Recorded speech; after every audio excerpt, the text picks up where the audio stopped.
Hi, Hex here. As you know, I love any excuse to get dressed up at the Disney parks, and I try to do all the themed Disney days that I can. I posted a bunch of videos here showing what I've made for Bats Day, Villains Day, Tiki Land Day, etc., etc. And one of the things that always happens is people ask me, how do you even find out about these days? And the thing is, if you do a couple of them and you have a lot of friends that like to cosplay and Disney bound, eventually your social media feed will just become all Disney themed days all of the time. The other way that I find out about these is basically, one of those Disney bounding cosplay friends decides to start her own themed Disney day. And so that is what I'm going to be working on today. My good friend Jojo has started Main Street Pumpkin Day, which is basically a day to celebrate Halloween time in the Disney parks. So not necessarily going full villain mode or being super scary, but just that very vintage, nostalgic feel of what it was like to go trick-or-treating when you were a kid, and there's all the carved pumpkins everywhere. So that's kind of what we're going for. A couple of months ago, I did come across this dress from Unique Vintage, and I really like the idea of it, but I don't like this particular dress for a couple of reasons. One is the spaghetti straps. I can't with spaghetti straps. I need to have something more substantial. And two, the colors for the candy cane motif are actually reversed. I know that may seem incredibly nitpicky and petty, but the biggest part is yellow and the littlest part should be white. It's like an actual corn kernel. If you look at a cob of corn, it looks yellow because all of the big end wide piece at the bottom is yellow. So I want to make something kind of in this vein, but with the correct candy corn proportions and colors. I know that sounds so ridiculous. But I do have these colors. This is just cheap quilting cotton that I had from my stash. I pulled the colors that I needed. And what I've decided to do is, because I'm trying to make pieces that I can mix and match and incorporate with other things and not just have, this is my dress that I wear for this one particular date. I've decided to do a picnic skirt for Charm Patterns because you can wear this a lot of different ways. You can mix it and match it with a bunch of different tops. So I figure once I have the skirt done, I can do a lot of different things with it. The other nice thing about this pattern is this is a free pattern from Charm Patterns, and it is very, very beginner friendly. It is basically using your measurements to make a bunch of rectangles and putting them together. And I love a basic rectangles project. So let's get started. So the pattern says basically you're going to cut out a giant rectangle that's going to be your desired fullness plus some seam allowance stuff times your desired length. Here she gives 27 inches. I'm a shorty. I need my length to be about 24 inches to be very comfortable. Otherwise, I feel like it's just overwhelming me. So what I have done is I have kind of set out my colors in the order that I want, in the proportions that I want, to get about 24 inches. So I know this is going to be about 6 inches. This is going to be 8, another 6-inch section, and then I just need a little 3-inch-ish part at the top. So now what I need to do is, because it says, 4 yards or your desired fullness. Now here's the thing. My biggest fullness on this skirt is going to be the yellow part. That's going to be the end, the outside of the candy corn, right? I do not have 4 yards of this fabric. I have 1 yard of this fabric. It is 45 inches, 46 if I count these seam allowances. So what I'm going to have to do is figure out some side seams, and maybe I'll put a side pocket in. That might be nice. But right now I need to do a little bit of math. First things first, I need to cut the yellow into some wide strips so I can see just how much fullness I can get. Here are my yellow strips cut. the way that it worked out, because I didn't have quite a full yard and it was not necessarily on the grain. So what I have is one strip that is 46 inches. I'm counting the selvage. I'll just incorporate them into the seam allowance and then finish them. So 46 inches by 11.5 inches tall. So if I do a slightly smaller hem than the pattern calls for, the pattern calls for a 6 inches because it's like 3 inches doubled and doubled. But if I do 2.5 inches doubled and doubled, it's not that big of a deal. And then I have room for seam allowance up here and still have my full 6 inches of yellow stripe visible. So this will be the full length along the back. And then I have 2 of these here in the front. This is going to be the fold over front pieces. So again, these are 11.5 inches tall. And these 2 are each 26 inches wide. And part of that is because when we do the button plackets, you do need to have quite a big overlap for that. So that's what this is. So that's the 3 inches over here, and then seam allowance on this side. So when this is all said and done, the bottom part of the skirt, the most full part, should be about 89-ish inches. And then that way I can use that as the basis for the orange section. This is just a quick snapshot of all of the math that I did to figure out the dimensions for all of my skirt pieces. You can see on the side where I kind of colored in the boxes so I can get an idea of what the dimensions and proportions would look like.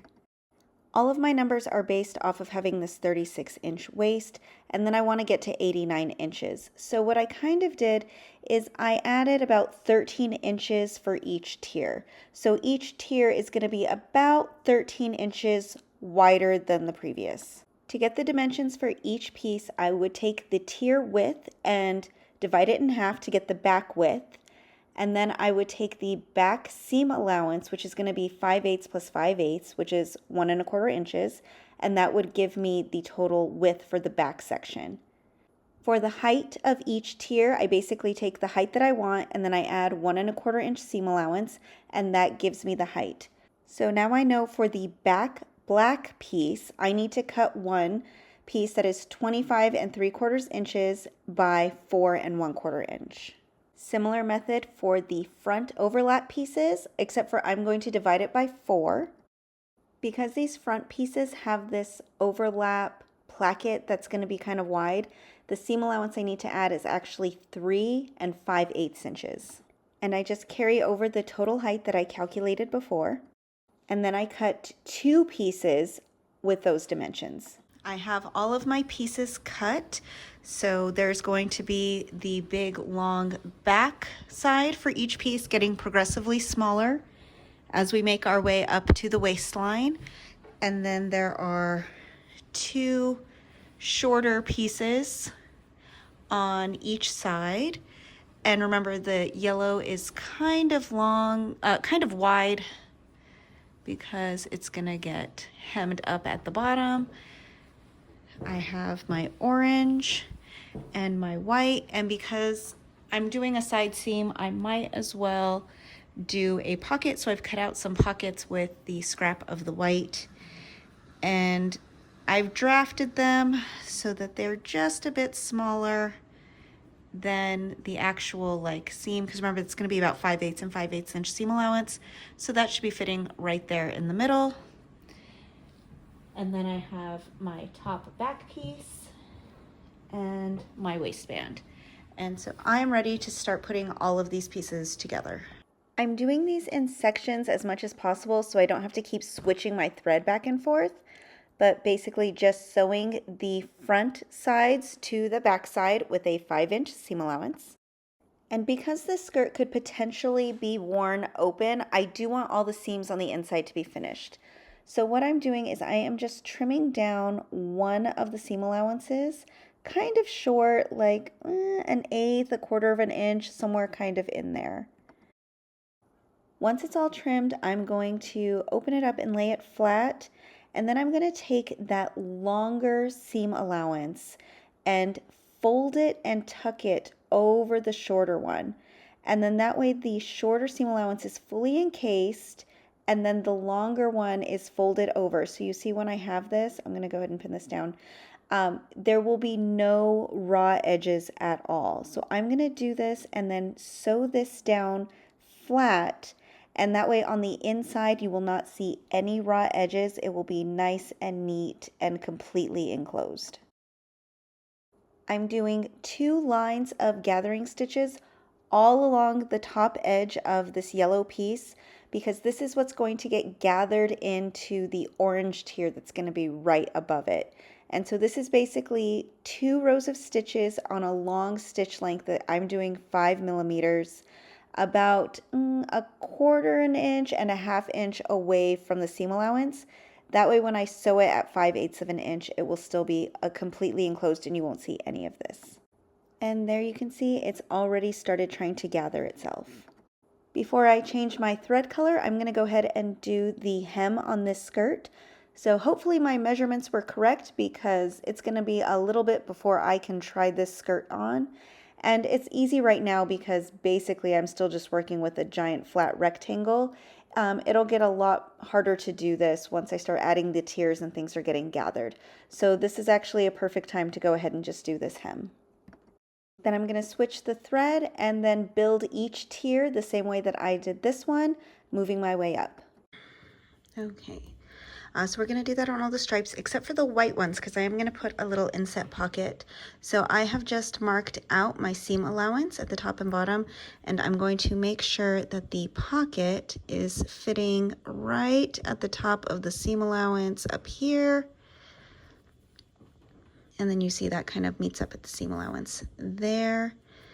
And then I am going to sew these with a 1/2 inch seam allowance.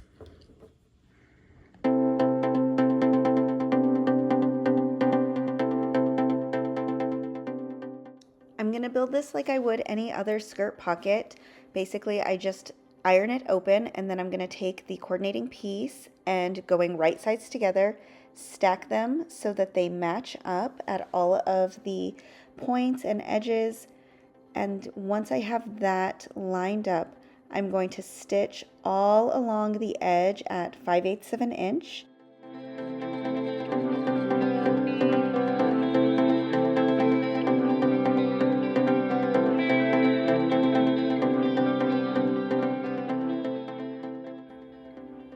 And there is our pocket all sewn on the inside. And you see when I open up that seam allowance, this is what it'll look like from the outside.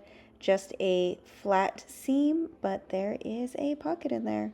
And it's big enough for my hand, so I can put some stuff in there. It'll work out. So the white piece still has the open frayed edge. Normally I would put this through the serger, but theoretically you might see this when I wear it open or if I open it up. So instead of just serging it, I'm going to finish it off in this white bias binding, and so that way it'll look at least like neat and finished, and there won't be any raw edges or loose threads visible.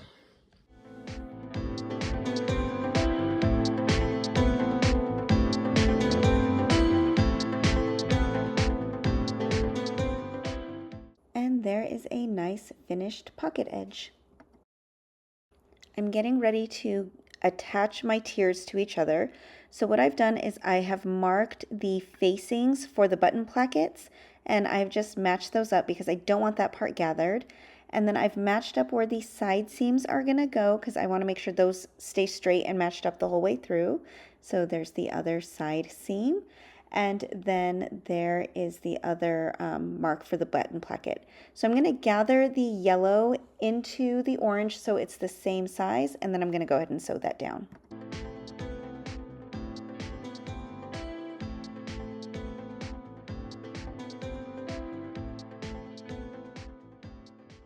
Okay. Now that this is sewn, I'm going to finish off this seam the way I did those side seams. Because the ruffled edge has the most bulk, I'm going to trim that one back. I'm going to go ahead and use these guide where I did the gathering stitches, and I'm going to just kind of cut right in between them. I'm gonna do that all the way around, and then I'm gonna fold these over and do a stitch, and then I'll have that nice finished edge on the inside.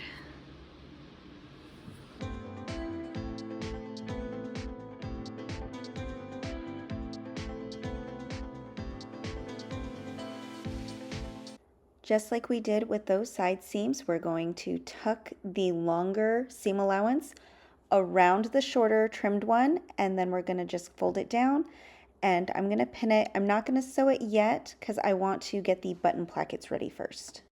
Remember back when we drafted these front pieces and we had to add that extra 3 inches to each side? This is where we're going to use this. We're going to fold this over 1.5 inches and then another 1.5 inches to create that button placket. You do want to make sure that your lines and your angles are super crisp for this step. So if you want to iron, I totally recommend it. This is the perfect place to do it, just to make sure that everything is laying perfectly straight. So I folded in the side facings for the yellow portion, 1/2 inch and then another 1/2 inch. And then I have the seam allowance tucked in under the orange, and I'm gonna go over that with the yellow.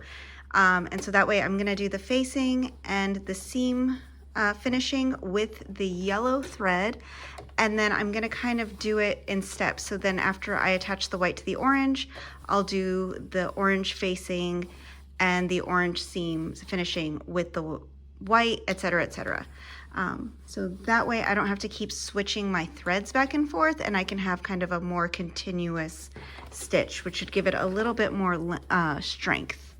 So I'm going to actually start down here at the bottom.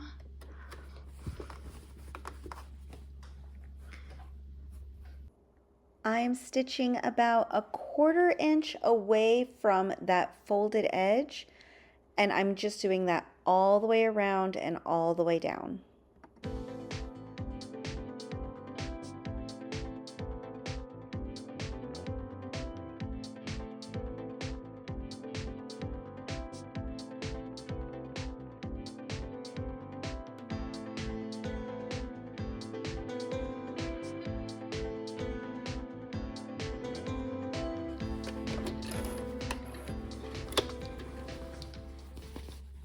So now that is faced, and there's just an extra little edge stitching that's the matching color on the front edge, and then the seam allowance is nice and tucked in on the inside. And now I'm just going to do that with the other layers, so white and then black, and once that's done, it'll be ready to attach to the waistband. This is my waistband that was cut based on my waist measurement plus ease and all that stuff that's in the pattern, and I've just cut it out, cut out another interfacing piece that's the exact same size, and then what I did is ironed it flat in half, and then I opened it back up and then came in and ironed down 5/8 of an inch all the way down. So now that I have this prepped, I can go ahead and attach my skirt to the waistband. All right, all pinned. That's gonna get sewn, and then this is gonna come over, and there will be a waistband. Okay.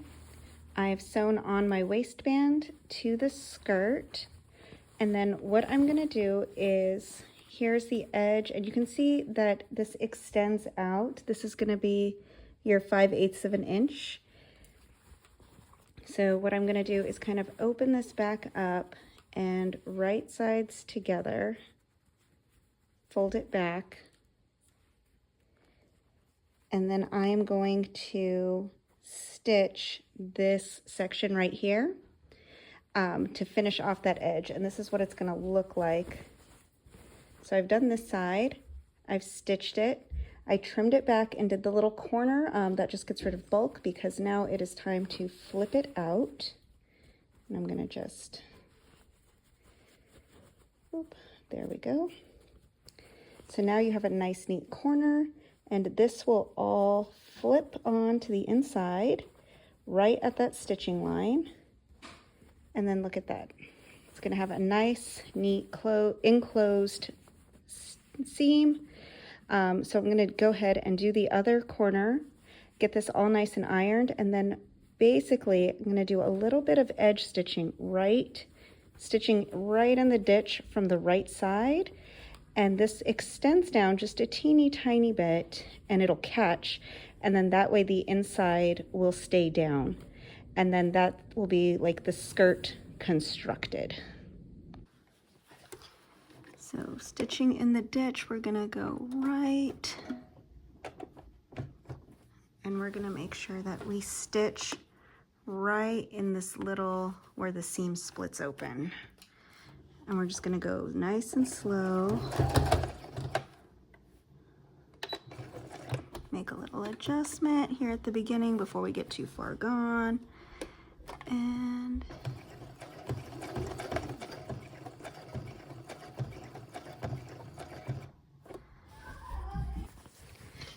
all right, so I have stitched in the ditch. You see it's right here inside kind of the seam.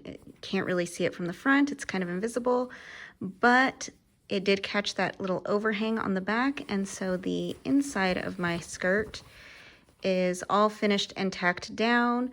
If you don't want to do this, or you're like afraid of really stitching straight, and you know, see there's a couple places where I didn't quite get it, you can just hand stitch this in the back and make sure that it's really invisible and you're only catching the seam allowance. But for me, because this is just kind of a quick party skirt, it wasn't that big of a deal. But now I am ready to start putting on buttons. So I'm getting ready to space the buttons. I just kind of wanted to figure out what a good spacing would look like. I have black, white, and orange buttons. The yellow buttons I have that match this don't quite match the skirt. This is kind of more like a desaturated dandelion color, and this is almost, it makes it look mustard next to it. So I haven't decided if I'm gonna use this. We'll see. Maybe it'll be cute to have kind of like a little kick pleat open at the bottom. But what I am gonna do is measuring out my buttons. So the button that's gonna be here at the top on the waistband, that doesn't count. But what I have gone ahead and done is, remember this is 3 inches up here. So half of that is 1.5 inches. So if I put that at 1.5 inches, it's here in the center of the black bit. This section is 5 inches. So if I put the white button in that, that's 2.5 inches. So that's giving me 4 inches between these buttons. And then if I continue down 4 inches between buttons, then that means that I will end up with 3 buttons on the orange, the one of them being really, really low to the yellow. So I think that's what I'm gonna do, is just kind of do these buttons every 4 inches down. And then that way I don't have to worry so much about having a button down here on the yellow section, because it'll be closed up pretty far down in the front. So now all I need to do is my buttonholes and put on my buttons, and the skirt will be done. So I found the center point of the black section, went in 5/8 of an inch. And so I know that's the center of where I want the button to be. And then I marked the bottom of the button, because that's going to be the bottom of the buttonhole.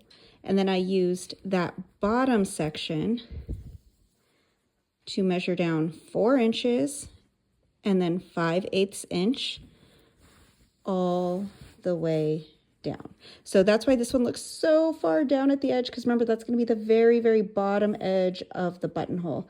So the actual button will be here-ish, which is exactly where I want it to be. So I'm going to take this over to my buttonhole foot now. My buttonhole foot is always a little bit finicky, let's say. So let's pray. So that is my first 2 buttonholes done.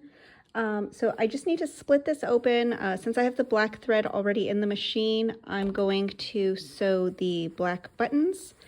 And in order to make sure that I'm getting them exactly where I want them, I'm going to open up these buttonholes and then make sure that there's a corresponding mark for the height on the button side. Now, you may have seen a hack where you can put a needle through the end of the buttonhole and then use the seam ripper. And you can 100% do that. I'm just going to tell you that one time I did it and somehow I like hit the needle and I like jumped it and I ended up still ripping it all the way through. So I personally don't do that anymore because I'm afraid of my own strength. But I will make a little bit of a hole. Oop. And just go very slowly, very slowly. And then for those extra little edge parts where I'm very nervous, I will come in with my most sharp scissors and just trim that up. Just do that little tiny snip. And then there we go. So that's how I open up my buttons, just because I am very nervous after having, had a very bad experience. Once the buttonhole is opened up, I can use that to mark exactly where I want the button to be. Okay, I have finished sewing on all of my buttons and buttonholes. It was pretty easy. What I just did is I matched up where they needed to be, marked the top and bottom, and then just measured in 5/8 of an inch. And that was going to be my center button. So that way I knew exactly the top and the bottom and the center for each button.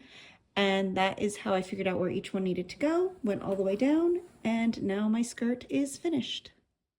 I'm really happy with how this skirt turned out. It is super cute and I can wear it buttoned up or open and have access to double pockets. This skirt is light and swirly and it has extra pockets. Basically the perfect thing to wear to frolic around the Disney parks during Halloween time. Main Street Pumpkin Day was such a blast. I love seeing how everyone gets all dressed up. This is only the second year and it is already so much bigger than it was the year before, and here's to many more to come. I hope you found this tutorial useful. Thanks for watching.